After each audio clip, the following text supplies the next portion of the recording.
It had been 27 years since Evelyn Harper last walked through the gates of the small coastal town she once called home. The air smelled the same, salt and jasmine, and the same cracked wooden sign that read "Welcome to Windermere" still swayed by the road. 1,000 times Evelyn had pictured this return, each time with a different outcome. But none of those imagined scenes came close to the slow, almost surreal quiet that greeted her when she finally arrived. Evelyn was 68 now. Her once fiery ambitions had mellowed, weathered by years of solitude and responsibility. She had left Windermere in her 40s, after a brutal winter had claimed her sister's life and her family's home in a fire that no one saw coming. With nothing but a suitcase and a sketchpad, she had gone north to Boston, promising herself she'd never look back. But time has a way of softening even the most hardened edges. And something, maybe the way her hands trembled when holding her tea or the ache in her chest that wouldn't leave, had called her back.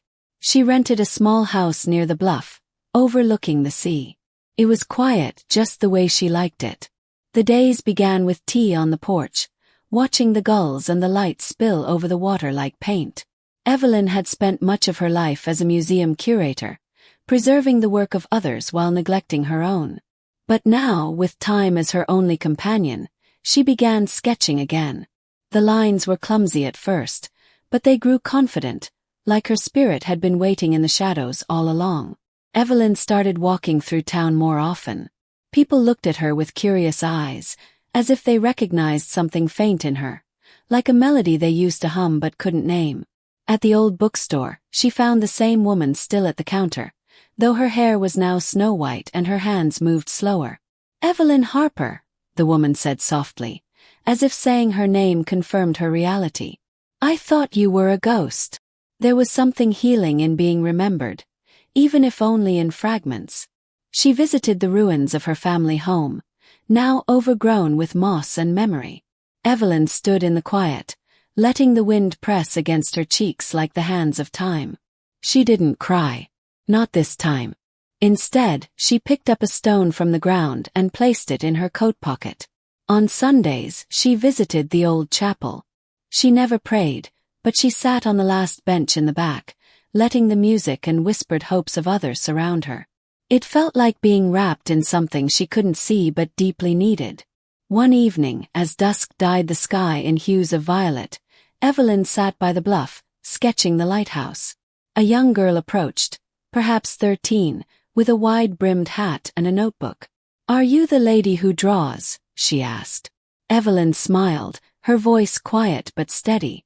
"Yes, I suppose I am." They began meeting each week, drawing, talking, sometimes just sitting. The girl reminded Evelyn of herself, long ago before the ache of adulthood took over. Her name was June, and she had more questions than the sea had shells. Evelyn never offered much advice, but June once said, "You listen like you've seen all the endings and still believe in beginnings." That night, Evelyn sat by the window of her little rented house. The stone from her family's ruins rested on her table, now painted in soft colors and surrounded by petals from a nearby tree. It wasn't a masterpiece, but it was honest. And for the first time in years, Evelyn felt like she had come home, not just to Windermere but to herself. There were no grand epiphanies, no miraculous redemptions. Just the quiet, constant returning to things once loved and nearly forgotten. In the silence of her days, Evelyn didn't just remember who she had been. She met someone new. Someone softer, wiser, and no longer afraid of the past.